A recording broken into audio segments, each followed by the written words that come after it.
زندگی گزارنے والے ہر شخص پہ زندگی کا یہ حق ہے، وہ زندگی کی قدر کرے، زندگی کے ایک ایک دن کو سوچ سمجھ کر طے کرے۔ زندگی یہ انسان سے مطالبہ کر رہی ہے،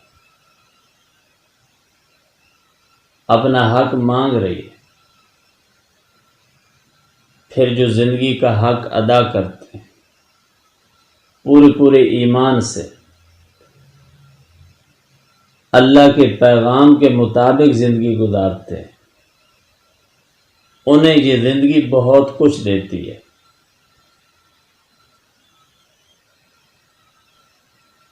اس زندگی کی تجوری میں بہت کچھ ہے،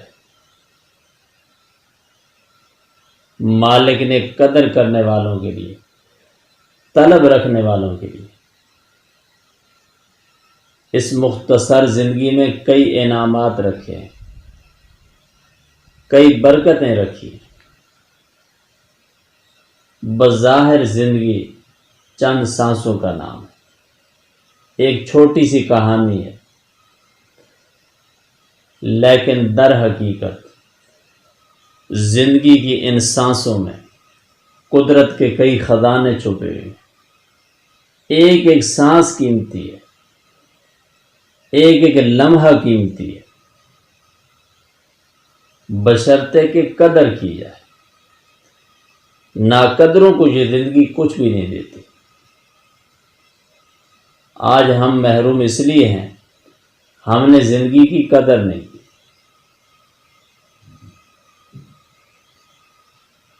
ہم اپنے وقت سے فائدہ اٹھا کر، صلاحیتوں سے فائدہ اٹھا کر جو کچھ حاصل کر سکتے تھے اس زندگی میں وہ نہیں کر سکے۔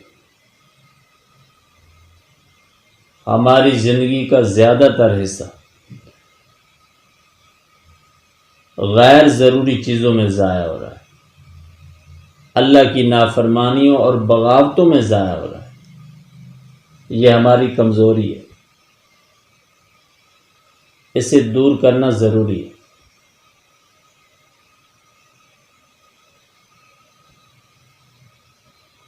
اگر ہم یہ کمزوری دور کرنا چاہیں، ہمارے پاس موقع ہے۔ آج بھی اگر ہم اپنے بارے میں غور و فکر شروع کر دیں، زندگی کو کسی نہ کسی کنارے لگا سکتے ہیں۔ جو گزر چکی ہے وہ تو گزر چکی ہے، جو چند سال ہمارے پاس بچ چکے ہیں ان پہ محنت کر کے ہم دنیا بھی بنا سکتے ہیں، آخرت بھی بنا سکتے ہیں، اپنا نقصان پورا کر سکتے ہیں۔ ہمارے پاس مہلت اور موقع بہت ہے، شاید دوبارہ یہ موقع نہ ملے۔ زندگی بار بار موقع نہیں دیتی، کسی وقت بھی زندگی ہمارا ساتھ چھوڑ سکتی ہے۔ یہ انسان کی زندگی میں سب سے حیرت انگیز بات ہے۔ جس زندگی کے لیے انسان زخم سہتا ہے، طرح طرح کی تکالیف کاٹتا ہے، اس کا کوئی بھروسہ نہیں، پل بھر کا بھروسہ نہیں، آج ہے کل نہیں۔ ہم سے پہلے جو اس زندگی سے گزر چکے ہیں، آج وہ کہاں ہیں؟ جہاں آج ہم آباد ہیں، ہم سے پہلے کوئی اور آباد تھا۔ بڑے بڑے انسان اس دنیا میں آباد تھے، جن کا یہ دعویٰ تھا دنیا ہمارے بغیر نہیں چل سکتی، جنہوں نے دنیا پہ حکومت کی، بڑے بڑے کارنامے سر انجام دیے، چاند پہ پہنچے، رہتی دنیا تک ان کے کارناموں کو یاد رکھا جائے گا، لیکن آج نظر نہیں آ رہے، دکھائی نہیں دے رہے۔ قبروں کے نشانات بھی مٹ چکے ہیں۔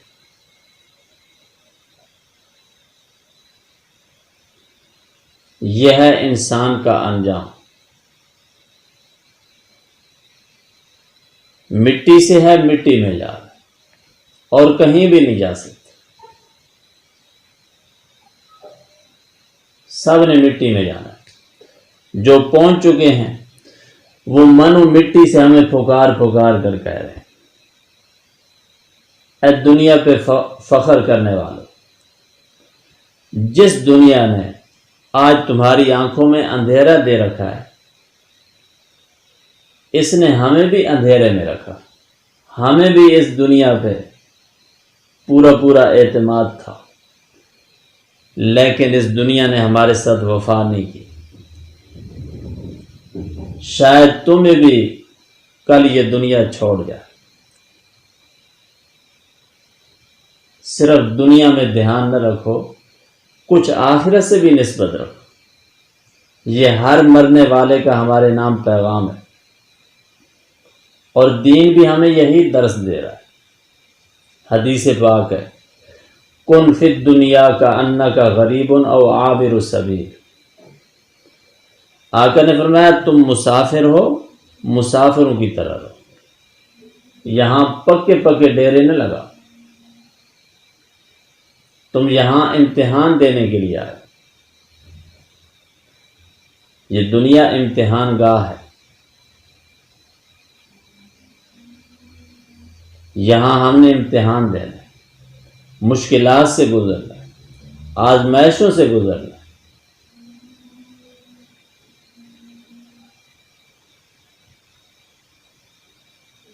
مشکلات زیادہ ہیں، آسانیاں کم ہیں۔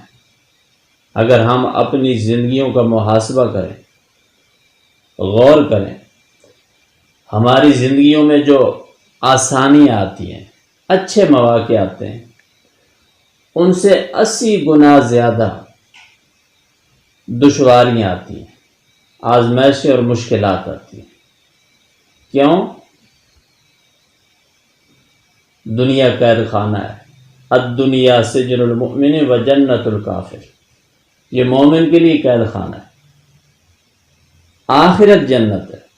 آخرت میں کوئی آزمائش نہیں ہوگی، کوئی تکلیف نہیں ہوگی، سکون ہی سکون ہوگا، آرام ہی آرام ہوگا۔ اس لیے دنیا کے نشے میں آ کر ہم نے اپنی آخرت برباد نہیں کرنی، آخرت کو ہر صورت بچانا ہے۔ آخرت کے مقابلے میں دنیا کی زندگی کچھ بھی نہیں۔ آخرت کی زندگی نہ ختم ہونے والی ہے، دنیا کی زندگی ختم ہو جائے گی۔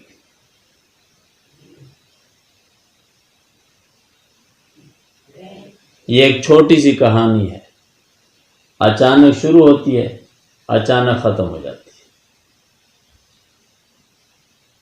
اللہ نے اسے بنایا بھی چھوٹا ہے، پھر لمحہ بلمحہ چھوٹی ہو رہی ہے۔ ہر جاندار کی زندگی وقت کے ساتھ ساتھ مختصر ہو رہی، چھوٹی ہو رہی۔ یہ اصول ہے، ضابطہ ہے۔ زندگی ہمیشہ نیچے کی طرف آتی ہے، کوئی زندگی اوپر کی طرف نہیں جاتی۔ ذہانت کے لحاظ سے، قابلیت کے لحاظ سے انسان اوپر جا سکتا ہے، زندگی کے لحاظ سے کوئی بھی اوپر نہیں جا سکتا۔ ہم خود بڑے ہو رہے ہیں، زندگی چھوٹی ہو رہی ہے، اور بہت رفتار سے زندگی گزر رہی ہے، لیکن ابھی تک گزری نہیں۔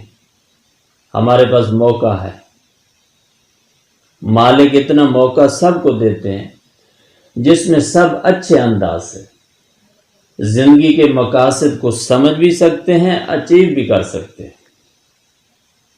یہ عذر کوئی بھی پیش نہیں کر سکتا، میں نے زندگی اس لیے برباد کر دی، مجھے ٹائم نہیں ملا، میرے پاس وقت نہیں تھا۔ وقت بہت ہے، وقت ہے ہی انسان کے لیے۔ یہ دن اور رات، یہ صبح اور شام، یہ ایام اور لمحات، یہ زندگی اور سانس جانوروں کے لیے نہیں، انسان کے لیے۔ قرآن کریم کے الفاظ ہیں، وَسَخَّرَ لَكُم مَّا فِي السَّمَاوَاتِ وَمَا فِي الْأَرْضِ جَمِيعًا مِّنْهُ إِنَّ فِي ذَلِكَ لَآيَاتٍ لِقَوْمٍ يَتَفَكَّرُونَ۔ ان الفاظ کے مطابق کائنات کا سارا نظام انسان کے لیے ہے، دنیا کا نظام بھی انسان کے لیے ہے، آخرت کا نظام بھی انسان کے لیے ہے، 7 زمینوں کا نظام بھی انسان کے لیے ہے، 7 آسمانوں کا نظام بھی انسان کے لیے ہے،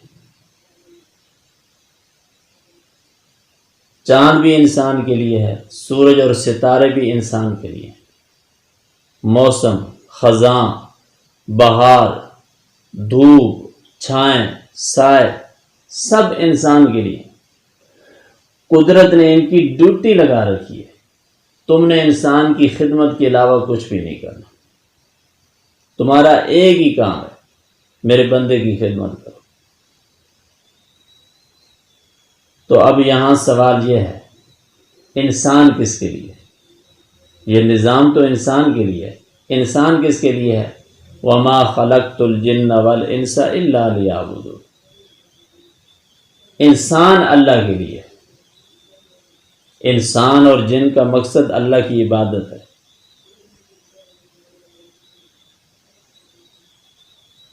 اس مقصد میں اگر ہم کامیاب ہیں، ہمیشہ ہمیشہ کے لیے کامیاب ہیں، اس مقصد میں ناکام ہیں، ہمیشہ ہمیشہ کے لیے ناکام ہیں۔